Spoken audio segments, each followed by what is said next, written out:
lot sure has changed here at Starbase. This actually is turning out to be more exciting than I thought it would be. In this video, I am going to give you 5 essential stops for your self-guided Starbase tour, and it's fitting since this is my 5th trip down to Starbase.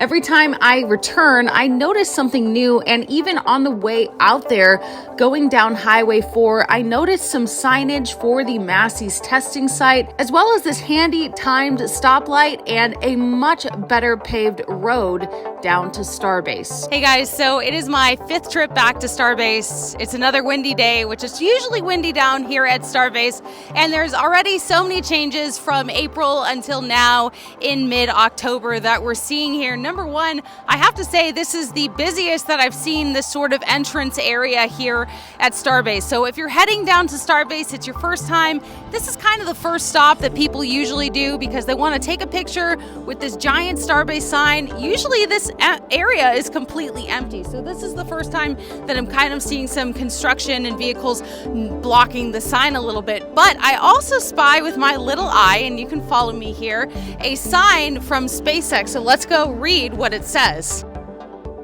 So this is the first time that I've seen this sign, and I think that this comes at a good time because last week Elon Musk gave a Starship update at the IAC, one of the highlights of that event, because we didn't really get that much new, I think there's a bird in there. We didn't really get that much new Starship information, but we did learn that Elon is super cool with you coming down here to Starbase. I recommend people visit Starbase. So anyone who wants to do that, I recommend it. It's very, very easy. No permission required. A lot of people ask me, hey, do I need a ticket? Do I need to get a pass? Do I need to reserve a tour? They don't do any tours here, but this is welcome to the public. And why do I say that? There's a public beach at the end of the road. So you're definitely more than welcome to come drive all the way down Highway 4. You're gonna see Starbase for a while. It's gonna, get bigger as you get closer to it. And so this is the first stop, but let's read some instructions now from SpaceX. And I gotta say, I'm glad that they put this sign here because so many people come here from around the world, whether they're flying from, far parts of the country, even Canada, or people have flown in from all over the place. I met a woman from China last time, meet people from Germany, London, all over the world. So welcome to Starbase. You will never find a more excellent hive of spaceflight activity, information for your intergalactic voyage, and as you can see, there's a QR code. So haven't scanned that yet, but let's read some of the signs. So some simple rules: do not stray from public roads. Trespassers run the risk of meeting the mysterious chupacabra. So Starbase has a little bit of humor here, which is known to roam these parts and eat its victims. It's pretty scary. Also, trespassing is a violation of Texas Penal Code 3005. So that's actually the important part here is you are not allowed to trespass. One of my past trips to Starbase, so recently a woman had trespassed. She had made it a couple floors up an elevator, and she was demanding to see Elon Musk. She said she was his wife. So there's some crazy things that happen here. Do not trespass. It's not that hard to follow that rule. Also, no droids or drones allowed. Unfortunately, my last trip here, I was with Joe Tagmeyer, who has a very popular drone channel covering Giga Texas. He's great with his drone, but he knows the rules, and unfortunately, you are not able to fly your drone here at Starbase. So if you've never been down here, it's your first trip, and you want to get some drone shots, you're not going to be able to do that. Like all respectable spaceports, Starbase does not serve droids, but drones are strictly prohibited by the FAA temporary flight restriction, and some more general information. And again, these are just popular questions. I'm really glad that they finally put a sign. Tours, Starbase does not offer tours to the general public. Your best bet is to come work for us, and then you can be here all the time. And they really mean that. The people that I have met that work here are working, 12-hour shifts, and they are really putting in so much work to serve the greater mission of getting us to Mars. So you have to have a love for the mission because this can be a pretty harsh place to live, if I'm being honest. This is one of the best temperatures that I've seen here. We're here in mid-October. It's not blistering hot, and I haven't noticed too many bugs yet, but other times of the year, it is brutal, and I mean that.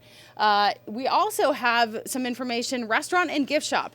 There is no gift shop at Starbase. This is an idea that has been proposed. I think it'd be a great idea. However, such a thing does not exist yet. Gifts can be purchased online at shop.spacex.com.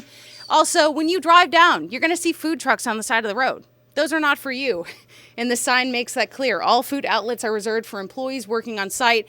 If you really want to eat here, once again, we want you, Uncle Sam. We're hiring. Visit spacex.com/careers and help humanity become multiplanetary. Probably the most asked question, restrooms. Yikes, this is awkward, but public restrooms are not available at Starbase. I know this all too well. I have once in the past tried to, persuade someone to let me use their restroom in their camper.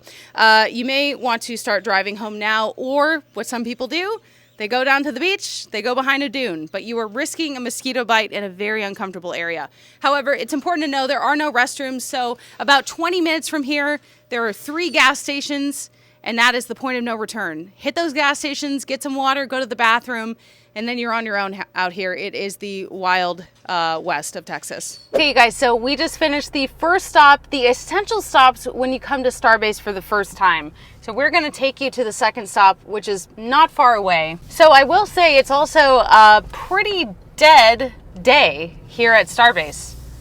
I haven't been down to the launch pad yet, but it's pretty dead up here.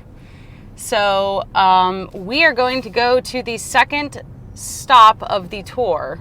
So stop number 2 is going to be very close to the Starbase sign, and that is going to the Rocket Garden area. The Rocket Garden, as you can see, is this display of several of the ships side by side. Okay, so just like any day here, it is windy. It's usually pretty windy down here, but we are at stop number 2 on the tour. This is a self-guided tour that you're just going to give yourself if you come down here.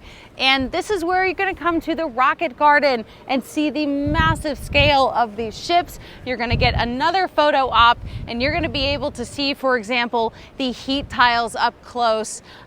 In fact, if you'll remember, Joe Tagmeyer and I found a perfect half of one of these heat tiles that had washed ashore after the first Starship launch. So they actually look a lot different up close. We see too here some mysterious stands that I have never seen before. So hard to believe, I actually haven't been here since April, and every time I notice something new. So similar stands like these have been built to help with engine installation. Still unclear of what these are for and where these are going to be going, but there is always something changing here at Starbase, and this is just the second stop that you can take yourself. And actually right off in the distance as well, there is the Tiki restaurant, and that is for the SpaceX employees. So don't get your hopes up, because unfortunately you will not be able to eat there, but I'm sure it is fantastic. So this is stop number 3 on your tour. This is the production site, and as you can see, the Star Factory footprint is expanding after the mid-bay came down not too long ago. This is another great place to stop, but just be aware you should park your car on the other side of the road so that you do not disturb operations or get on private property. Definitely a stop that you're going to want to make. As you can see, that ships are being constructed, and this area is just expanding. A lot of the tents that we saw in the beginning for production have come down, and now they're building more structures and better infrastructure out here. So now we are continuing our journey down the road, and we are heading from the production site there at Star Factory, which is getting major renovations, to up in front of us here at the orbital launch mount. And you guys, last time I was here, I was not able to go past this part of the road because they were still cleaning up after the launch. As many of you know, big chunks of concrete and fondag were strewn about. So I have not seen it since the launch. So I'm curious to see, in the months that have passed, how much progress they've made in cleaning it up from the ground. So as you can see, we have the Mechazilla tower and the chopsticks, which you can see are toward the bottom of the tower right now because they have a ship in there, and we've seen some stacking and destacking activity since the launch. We're hoping for a full stack soon, but it's one of those where you just gotta follow the day-by-day movements to see when that is going to happen down here. And no surprise, they closed the road the very next day so they could stack ship 25 and booster 9. So, as always, we see Starhopper on the side of the road. That is from the first prototype test in the Starship program. And he's standing there so patiently. And again, this is a very low activity day here at Starbase. And I'm hoping that we see a Cybertruck, because there has been a Cybertruck spotted twice down here in the past 4 or 5 days. There are usually many, many more cars parked along here. So again, low activity day, but I actually like that because it means it's not a zoo. I did run into a fan from Massachusetts. He didn't want to go on camera, unfortunately, but he did tell me that this is his first time down here. He actually was in San Antonio to see the eclipse, which I was also watching it from there, and he decided that he was going to come down here because San Antonio is only about 4.5 hours away from Starbase, and make the journey. And he didn't tell me on camera, but he's damn impressed. Okay, guys, so we are on stop 4 of the tour, and come and take a walk with me. Like I said, this is the orbital launch mount area. So this is where the Starship launched from, and this is where actually the road was closed for a little bit after, so they could clean up some of those concrete chunks from the pad that blew everywhere. So I haven't been able to see this area since the launch. It looks pretty good from here. Again, you can't get super close like you can at the Rocket Garden. That's why the Rocket Garden exists, I think, in a way, so that they can give some of these spectators a close-up look. But here is an active construction site, much like at the Star Factory, the production site. So we will show you what we see, but you can see here people camp on the side of the road, and this is where it ends at our next stop, which we'll show you in a second. So again, this is stop number 4.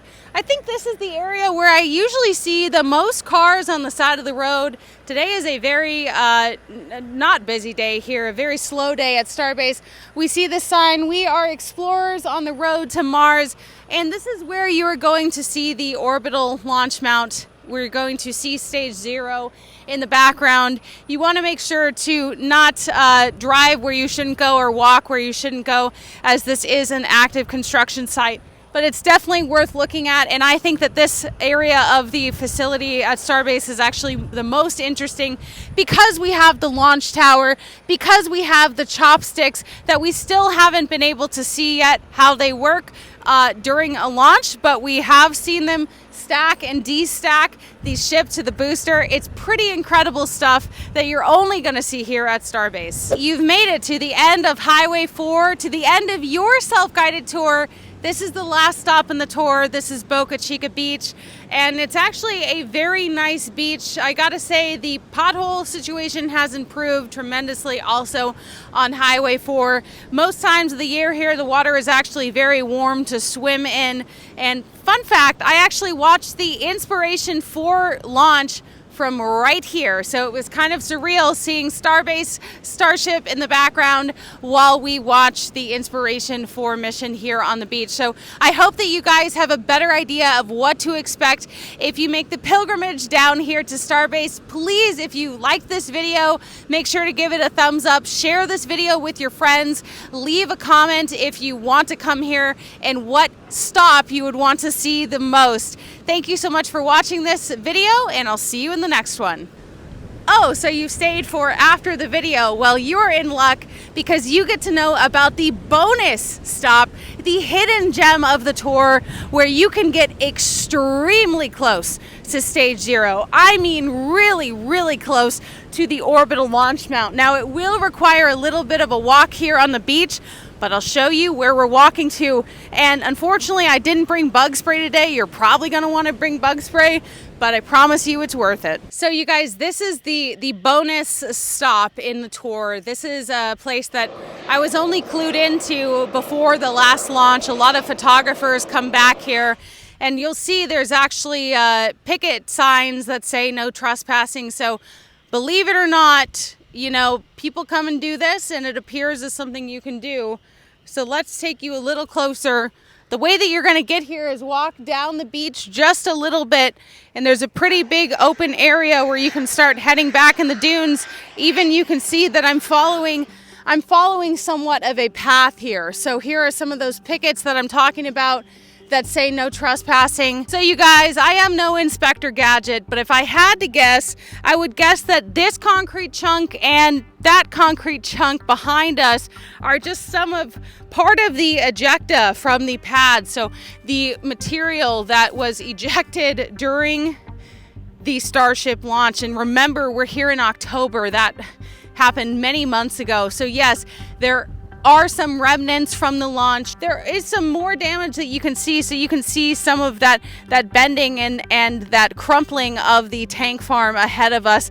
This is not visible from the highway, but this is one of the areas where you're going to be able to see it. And if you follow me, you can see off in the distance here, we're still on this kind of makeshift path. You see a SpaceX property sign. And so this is the boundary of where you should not go. SpaceX property, keep out. However, this is a road that is pretty well traveled and a very cool spot. So let's take you a little bit further and you're gonna see just how close you can get. It really is incredible.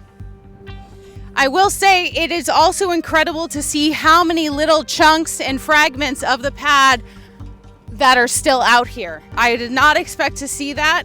And I mean, they are all over the path here and on the sides. Big chunks. And you might remember, if you've seen any photos after the launch, photographers had to come out here to collect their cameras. Many of those cameras completely broken, beat up, battered. There were also giant, massive craters in this area. So I'm not seeing those massive craters yet, but we still do have some chunks of concrete. So as we're making our way down the little sandy path here, we get to an area. Oh my gosh. Okay, you guys, I haven't been back here since before the launch. So my first time ever back here was my 4th trip to Starbase. The day before the launch, a bunch of us gathered here. I wasn't able to see it after the launch because the road was closed and I had to go home after waiting here after 2 weeks. But what you're about to see is pretty crazy. So buckle up. As we get to the end of the path here, you're going to see a barren area where it starts to clear out and it's just open sand dune. And holy heck, those are some big rocks. This actually is turning out to be more exciting than I thought it would be. So you guys, these are why I like to do my boots on the ground reports. It's much better than using someone else's footage, and I can tell you what I'm seeing. And I've been tracking the story here at Starbase for a couple years now. I've been seeing it unfold, and I've been seeing it explode. This is unreal. Unreal, wow. I'm a little bit surprised that they haven't cleaned all of them, but maybe that's just too much time and effort. We got a rocket to build, we got a rocket to launch. So being back here definitely gives you a more clear picture of some of the leftover damage from the launch. And again, thank you for watching to this part of the video, because this is a spot that even I didn't know about after, coming down here over 2 years. Didn't know about it until pretty recently. So if you have the stamina to walk down the beach, probably want to come out here. So you guys, I'm back here to show you that that I want the next Starship launch to come soon, but seeing this in person, you can see why we have a little bit of a hang up in a process to review some of the aftermath of the Starship launch. It was not a perfect launch by any means. We're so glad that it cleared the tower, but look at these massive craters that still exist in these massive chunks of concrete. This is not something that you can ignore back here. So I just wanted to show you for scale kind of what these look like in person. So you guys, I've made my way far into the whimsical habitat of the chupacabra that they talk about here at SpaceX, but you can just see how far these chunks of concrete full with rebar have blown from the pad. I mean, this is incredible just to see this in person. Come here and let's take a look and get a close-up of this. You can see many pieces of rebar. In fact, all around here you have stray pieces of rebar and some sort of other wiring here. So it's very, very crazy to see this in person. So to be honest with you guys, I wasn't expecting to see this crazy of a site back here. Like I said, it's been a few months since the launch, and if you just keep going off in the distance here, these chunks continue on for what looks like to be quite a ways. So definitely still some remnants of the first launch, and it just shows you some of the stuff that we weren't able to see behind the scenes. And this is a spot that you may want to come to if you visit Starbase.